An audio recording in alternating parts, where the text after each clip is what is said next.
For me, it was a little fun to write their perspectives because you get to see Jace and Clary and the others from the point of view of Shadowhunters who are much younger. So to them, they're like, oh my gosh, you know, Jace is like he's a member of One Direction or something. You know, they're like, oh my god.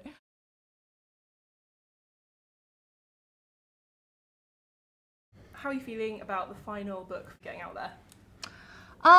Mixed feelings. You know, it's a bit bittersweet. I'm really excited to have the final book get out there and have, you know, readers see where all the characters ended up. Hopefully feel like it's a fitting right place for them, but at the same time, you know, it's sad to say goodbye to them after such a long time. Yeah, exactly. And obviously the book is absolutely top secret, so we really don't know that much about it at the moment. What can you tell us about it? Okay, what can I tell you? I guess I could say that it's a little bit differently structured than the previous books because it's more of a quest narrative.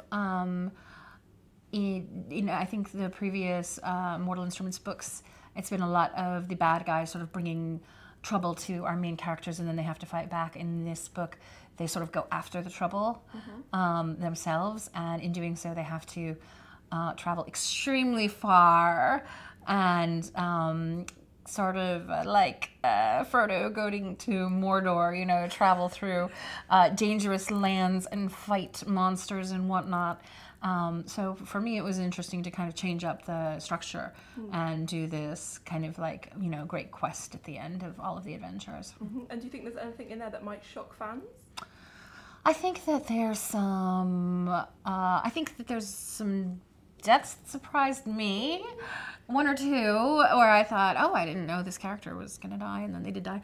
And I think that there's especially like one or two moves towards the end of the book that I think people are going to be very shocked or surprised or taken back by. Okay. Speaking of deaths, you have been quite cutthroat in the past in your writing, kind of getting rid of characters that you kind of don't see coming.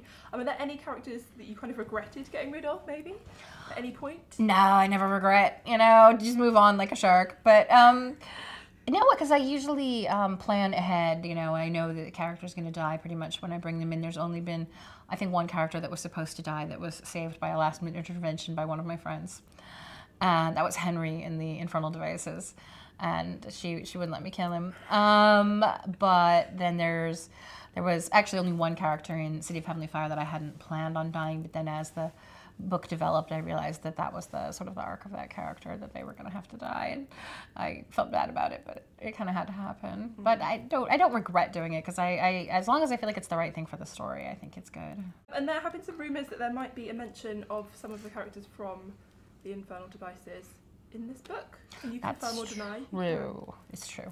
Okay, so we've got that to look forward to. Yes, yes. Okay. If you're a fan of the Infernal Devices, then you should get a glimpse of the characters and hopefully enjoy it. If you're not a fan of the Infernal Devices, it won't throw you off.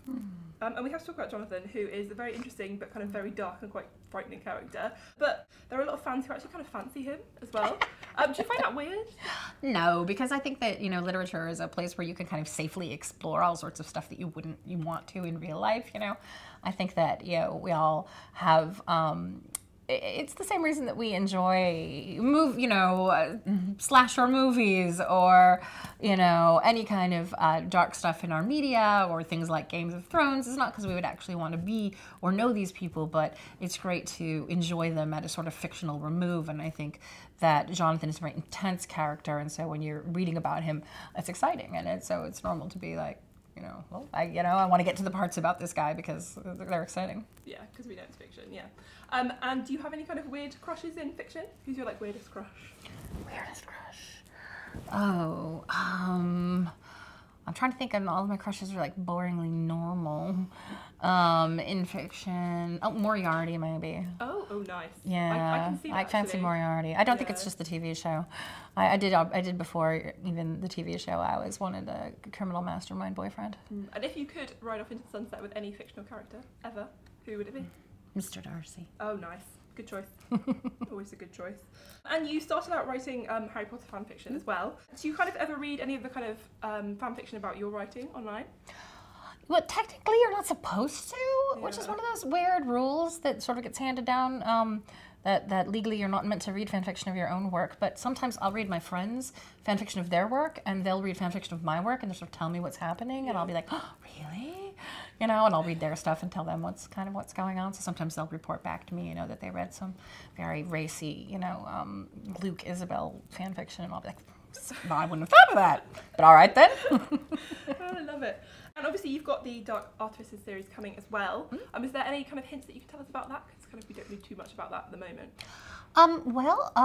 You do meet the characters who are the main characters of the Dark Artifices in City of Heavenly Fire, Julian and Emma, and only they're younger in COHF, and it's kind of, for me, it was a little fun to write their perspectives because you get to see Jace and Clary and the others from the point of view of Shadowhunters who are much younger. So to them, they're like, oh my gosh, you know, Jace is like he's a member of One Direction or something. You know, they're like, oh my god.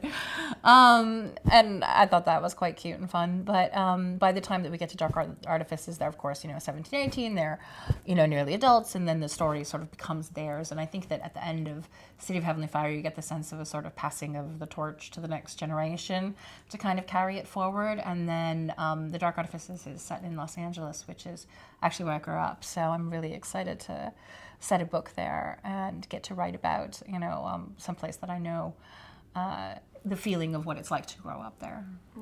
And do you have any advice for kind of people who want to get into writing but maybe just have no idea where to start? Well, if they really feel like they have no idea where to start, I mean, I think it can often seem overwhelming, the idea of sitting down to write like a novel. So don't think of it as a novel. Think of it as break it down to 100 words a day. That's really not that much.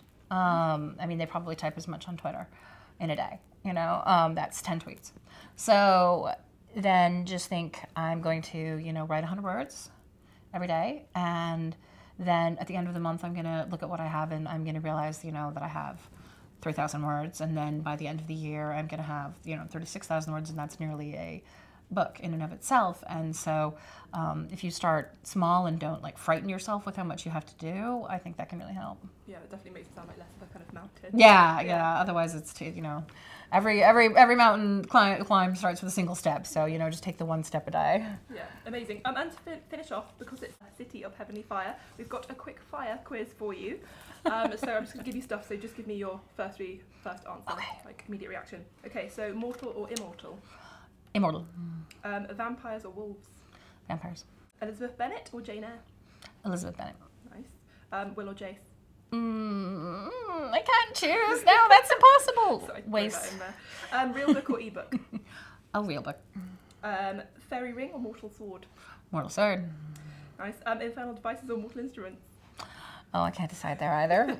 I can't choose. It's like choosing between my own children. Gus from The Fault in Our Stars or Peter from The Hunger Games? Peter. Nice. Sorry, John. And last one, cliffhanger or happily ever after? Oh, happily ever after. Nice, I like it. Good. Well, thank you so much. It was lovely to speak to you. Thank you. It was lovely speaking to you as well. I'm very excited to read the book. When we can.